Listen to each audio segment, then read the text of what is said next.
এসো। হ্যাঁ, এই কুলগুলো বৌমা আচার করো, ভালো করে ছাড়িয়ে ছুড়িয়ে এনে দিছি। আচ্ছা, বেছে দিয়েছো তো? হ্যাঁ হ্যাঁ, একদম গুছিয়ে দিয়েছি। আচ্ছা তুমি আচ্ছা, আচার করো। ঠিক আছে, তুমি রাখো, আমি তাহলে মশলা বেটে নেই, মশলা বেটে আমি আচার বানিয়ে দিচ্ছি। আচ্ছা, ওখানে ঠিক রেখে দাও। আছে। ঠিক আছে, রাখো। মা যখন বলেছে কুলের আচার বানাতেই হবে, তাহলে তো বানাতেই হবে। তা আমি কী করে কুলের আচার বানাই সেটাই তোমাদের সঙ্গে শেয়ার করব। চলো আচারটা বানিয়ে আসি। এখানে জল দিয়ে কুলটা ভালো করে আমি ধুয়ে নেব। 2-3 বার আমি জল পাল্টে পাল্টে কুলটা ভালো করে ফ্রেশ করে আমি ধুয়ে নেব। কুলের মধ্যে অনেক রকমের ময়লা থাকে, তো সেই জন্য আমি কুলটা ভালো করে দেখো জল দিয়ে ধুয়ে নেব। তারপর আমি কুলটা ভিজিয়ে রেখে দেবো 30 মিনিট। 30 মিনিট পর কুলটা আমার যখন নরম হয়ে যাবে তখন আমি আচারটা বানিয়ে নেব।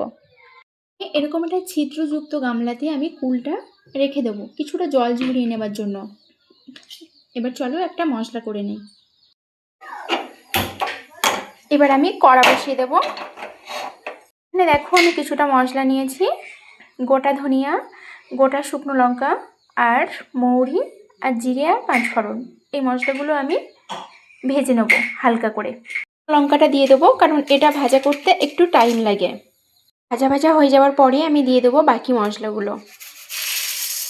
এখানে মশলাটা ভাজা হয়ে গিয়েছে, আমি এর মশলাটা নামিয়ে নেব। বেশি ভেজে নিলে কিন্তু পুড়ে যাবে। এই মশলাগুলো সব বেটে নেব। শিলনোড়া দিয়েই বাটলাম, কারণ শিলনোড়া দিয়ে বাটলে মশলাগুলো বেশ ভালো আধা আধা আধা করে বাটা হয়।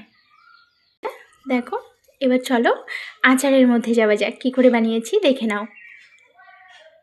কড়া গরম হয়ে যাওয়ার পরে আমি কিছুটা পরিমাণে সরিষার তেল দিয়ে দেবো এর মধ্যে। দেওয়ার পরে আমি দিয়ে দেবো 5-6টা শুকনো লঙ্কা। তারপর দিয়ে দেবো পাঁচফোড়ন। আমি দিয়ে দেবো কুলগুলো, যে কুলগুলো আমি জল ঝরিয়ে রেখেছিলাম। ভালো করে তেলের সঙ্গে কুলগুলো আমি মিশিয়ে নেব। এখানে কুলটা যেই আমার একটু লাল লাল মতো হয়ে যাবে, তারপর আমি কিছুটা তেঁতুল ভিজিয়ে রেখেছিলাম, সেই তেঁতুল ভেজানো জলটা দিয়ে দেবো। আর এখানে দিয়ে দেবো আখের গুড়। তারপর আখের গুড় আর তেঁতুলের সঙ্গে বেশ কিছুক্ষণ আমি কুলটা রান্না করে নেব। তারপর দেখো এখানে বিট লবণটা দিয়ে দিয়েছি। বিট লবণ দেওয়ার পরে ভাজা মশলাগুলো দিয়ে দেবো। বেশ অনেকটাই আচার বানিয়েছিলাম, অনেক দিন ধরে সংরক্ষণ করে রাখবো বলে একটা কাঁচের বয়ামের মধ্যে আমি এগুলো রাখবো, তাহলে আচারটা বেশ কিছুদিন ভালো থাকবে।